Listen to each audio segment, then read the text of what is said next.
The prodigiously talented actress and theatre director Cate Blanchett has filled her CV with critically acclaimed work.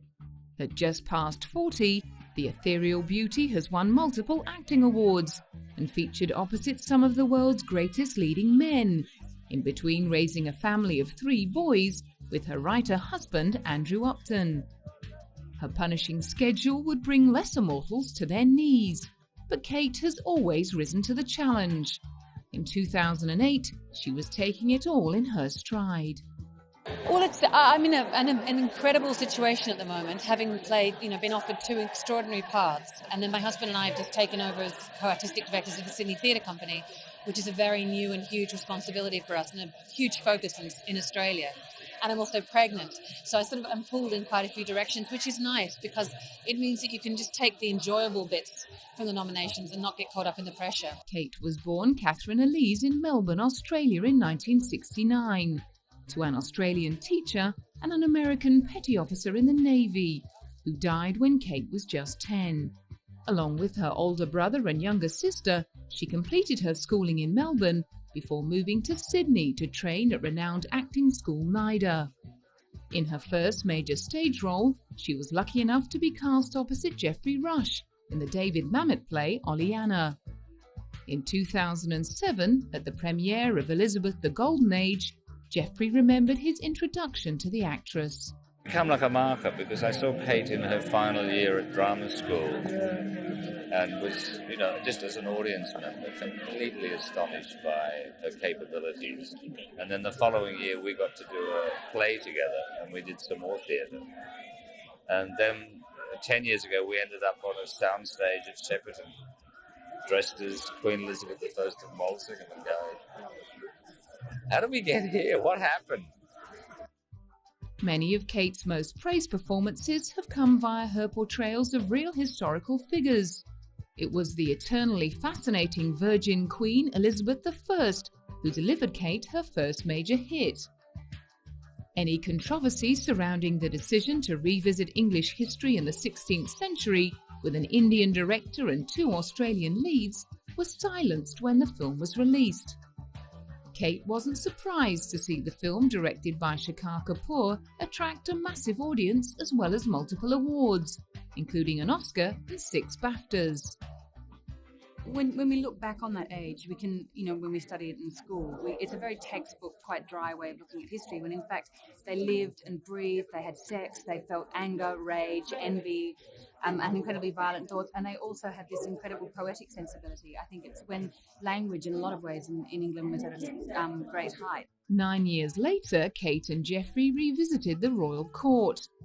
In Elizabeth the Golden Age, the now mature queen faces many challenges to her status. After spending so much time studying her all-powerful alter ego, Cate was left in no doubt as to why Elizabeth has proved irresistible to filmmakers and audiences alike. I think it intrigued so many people. If you think about the legacy of actresses who've played this role, from Betty Davis and Flora Robson and Glenda Jackson and Helen Mirren, Anne-Marie Duff, Judi Dench, and the women who will play it, I think it's partly because the fascination with the monarchy is we want to know what goes on behind closed doors, what goes on behind the face of power. In 2002, she played a very different heroine. Charlotte Gray, an adaptation of the best-selling novel by Sebastian Faulks, was based on the story of female Secret Service agents working in France during World War II. At the charity premiere screening, Cate met Nancy Wake, who fought with the resistance, and found out that adapting a much-loved book has its own pressures.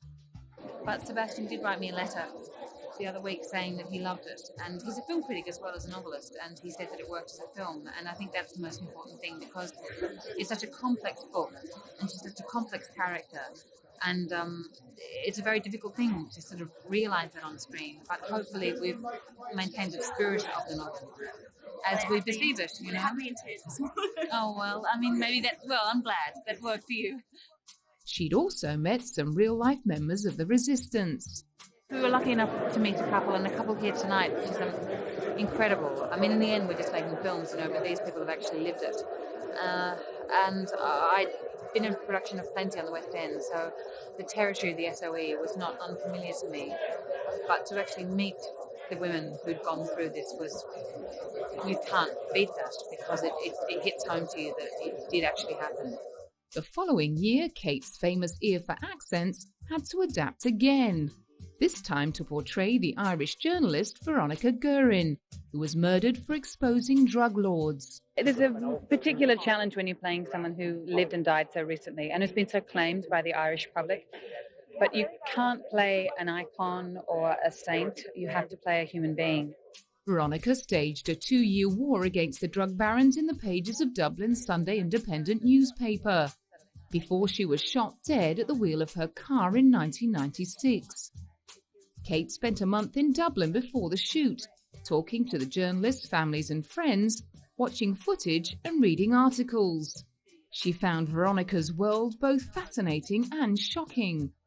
I wanted to do a lot of research. I mean, that's why I do what I do. I mean, that's the interesting part, because I didn't really know very many details about Veronica. I knew what she'd, obviously that she died, and the paper that she worked for and what she was trying to achieve, but I didn't know the details of it. And I certainly didn't know the depth of the problem, the drug problem that had developed in the 80s in Dublin. I had no idea about that.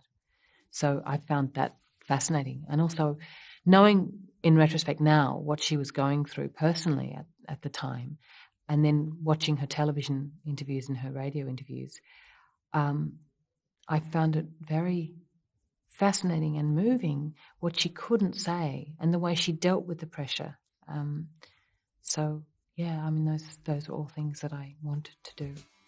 In 2004, Cate played an influential woman of a very different kind in Martin Scorsese's The Aviator. Katharine Hepburn earned immortality both as a Hollywood actress and as the lover of billionaire entrepreneur Howard Hughes. And Cate was well aware that her portrayal of the Golden Age icon would be closely watched. There's enormous weight of expectation, that when you're playing Hepburn, you know that the role's going to be scrutinised in a way that perhaps another role wouldn't be. So you just have to do a lot of preparation, and then be brave enough to chuck it all away and just play the scenes.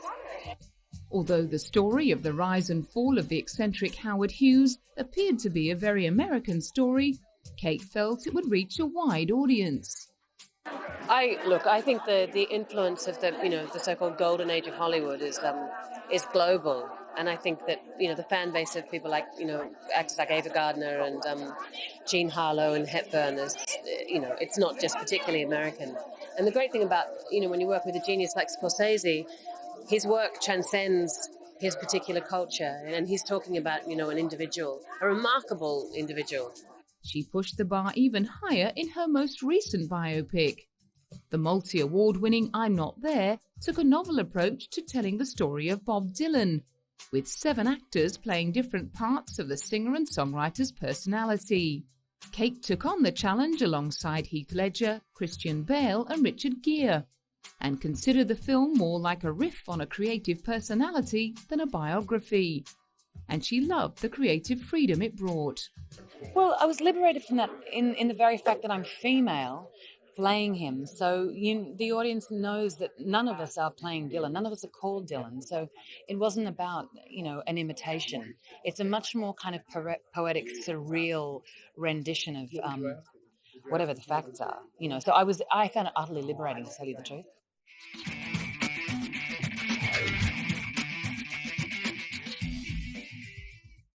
Cate Blanchett has shown a virtuosity in her character work that extends beyond the biographical and into fictional roles as diverse as an ex-heroin addict, a psychic and a criminal schoolteacher.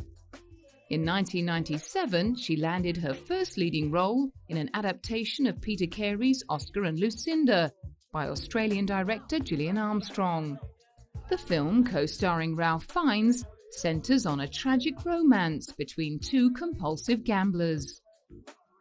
After the breakthrough success of Elizabeth, she moved on to the Oscar Wilde classic An Ideal Husband. The play had first found its way to the big screen in 1947. Suddenly, in 1999, 2 remakes were fighting for the audience's attention. Cate starred in the Icon Films production, which was set in 1895 and directed by Oliver Parker. She got to share the screen with a stellar cast, including Minnie Driver and Rupert Everett. Oh, Minnie is one of the funniest people I've ever met, and Rupert is just he's so dry. So and one of the reasons why I thought it would be a fun film to do is that I found Oliver had such a wicked sense of humour. So there was a lot of levity and laughter in the filmmaking, and I think that's a really good thing, because the dilemma that Gertrude and Robert go through is they're so earnest about it, and so it was great to be surrounded, I think, by that levity. But there's an enormous melancholia, I think, that underpins An Ideal Husband as well. Next up, she appeared as the troubled psychic Annie Wilson in the Sam Raimi picture The Gift, co-starring Keanu Reeves. Playing Annie called for a much quieter and internalised performance than many of her earlier characters. Oh, after I actually made Elizabeth, there were a lot of offers to, I think, to make, to sort of recreate that role, but just call her a different name, with or without the corset.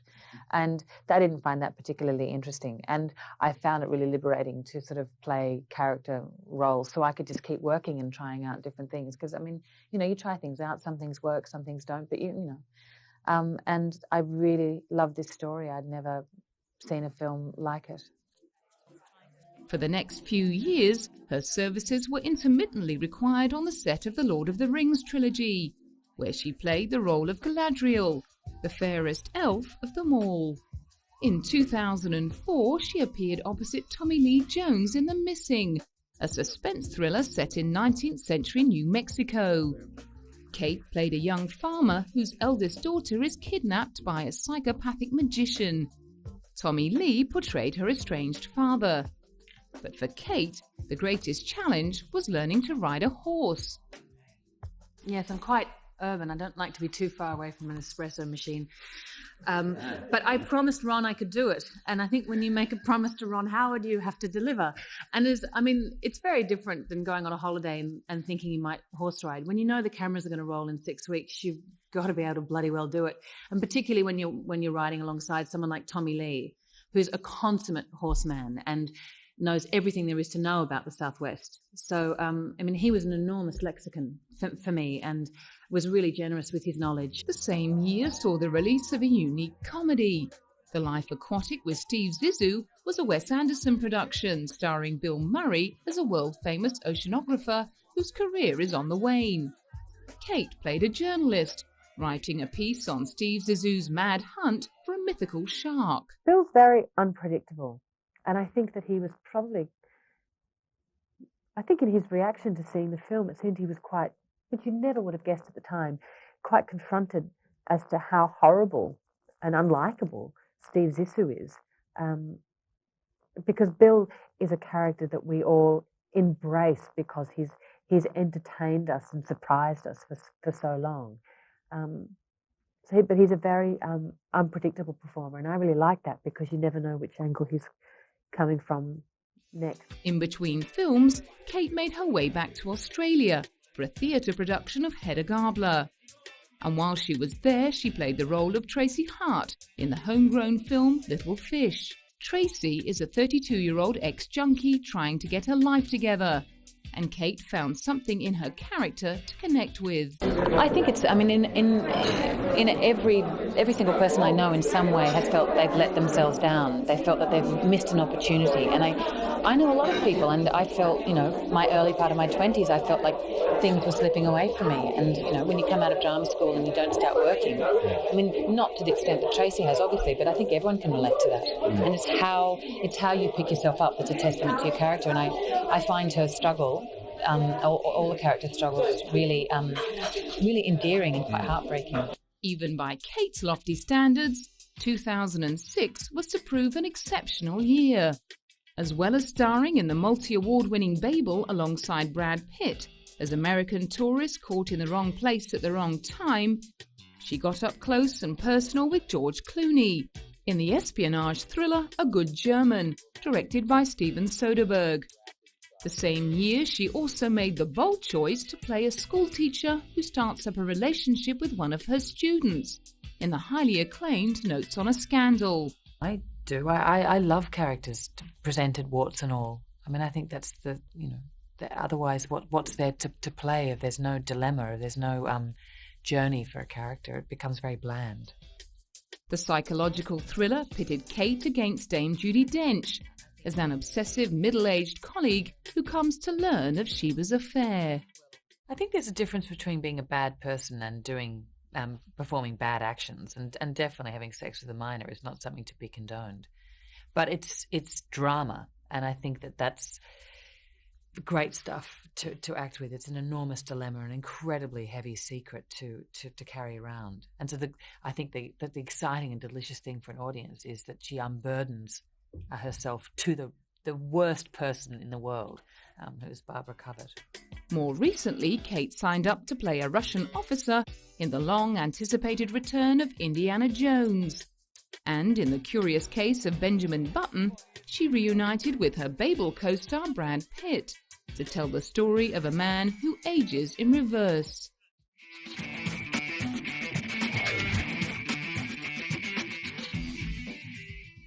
Over the course of her relatively short film career, Cate has already amassed a staggering tally of awards and nominations. Her first leading role in Oscar and Lucinda saw her nominated for an AFI and a Film Critics Circle of Australia award. But it was her turn as Elizabeth that propelled her into another league. Her acclaimed performance in the period drama earned her a nomination for an Academy Award. Cate joined her co-nominees for the Academy lunch ahead of the ceremony. I can't tell you how proud I am that per capita, I think Australia has the highest number of nominees, and which is wonderful. And, so I think that there are a lot of phone calls and congratulations. And I think Jeffrey is one of Australia's greatest exports. So I'm happy to be counted, as one of his peers. She was also nominated for and won an incredible 12 awards for her portrayal of the young Queen. Her haul included a Golden Globe and a BAFTA award. For almost every appearance since Elizabeth, Cate has been nominated for or won at least one award. Her next major coup came in the wake of her portrayal of Katharine Hepburn in Martin Scorsese's The Aviator.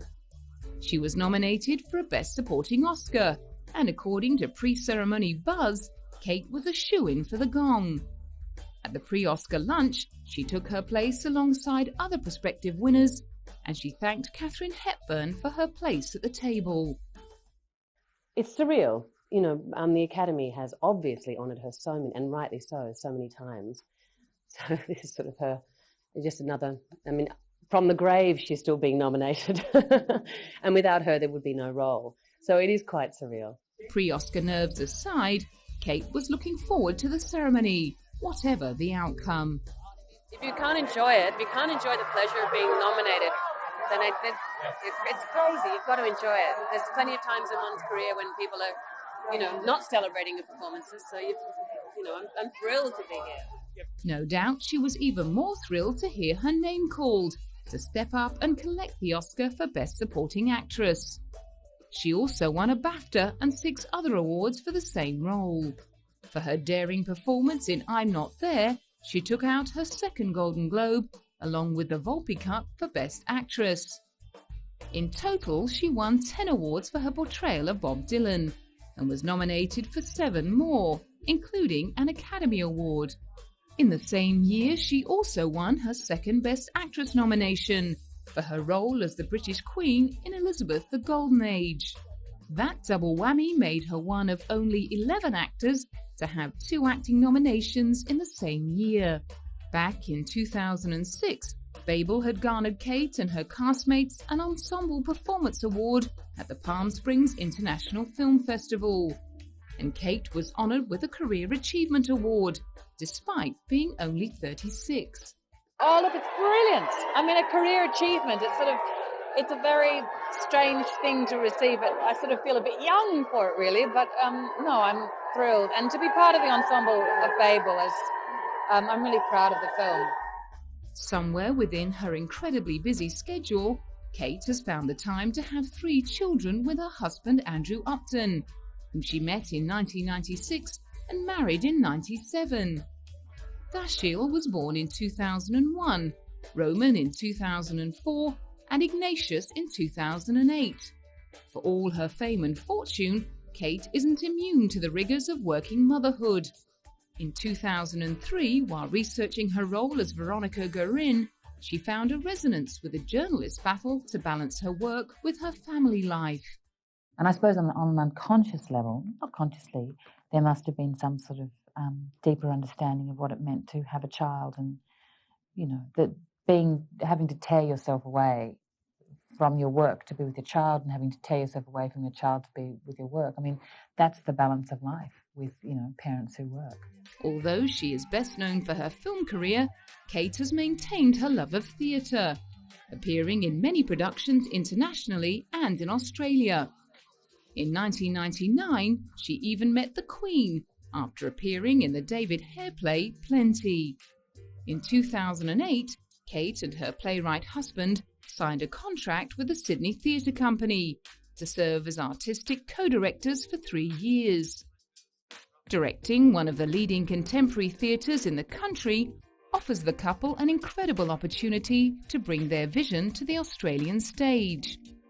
An early partnership agreement with New York's Labyrinth Theatre Company saw Andrew's play Rifle Mind directed by Philip Seymour Hoffman. As Cate and her family relocated from Brighton in England to Sydney, rumours did the round that she might be thinking of retiring. But Cate was quick to set the record straight. I think Australia is, for me, has always been, and for my husband, it's a wealth of opportunities. It's not like going back and life ends. It sort of feels like life begins in a way. And that's the theatrical community that we're from, our family's there. And, you know, I'm always, every time I make a film, every time I do a play, I'm always saying, that's it, I'm never doing it again. And it's great, because every time you do a project, you have to be seduced back. Keen to plough her artistic experience and knowledge back into the community, Cate chaired a creative panel at the 2008 Ideas Summit, convened by the new Australian Labor government to glean ideas and inspiration from leading Australians. And on a more surface level, Cate is also the face of skincare range SK2. I'm here today on behalf of SK2. I've been working with the brand in Australia officially as an ambassador for about 3 years, but unofficially as an ambassador for about 7. When I discovered the product, I'm quite evangelical about it. And I'm going global with them, which I was absolutely flattered that they asked me. Although she currently lives in Australia, Cate continues to indulge her love of high fashion during trips overseas. As a front-row guest at haute couture events and catwalk shows, she gets to sit back and let others do the entertaining.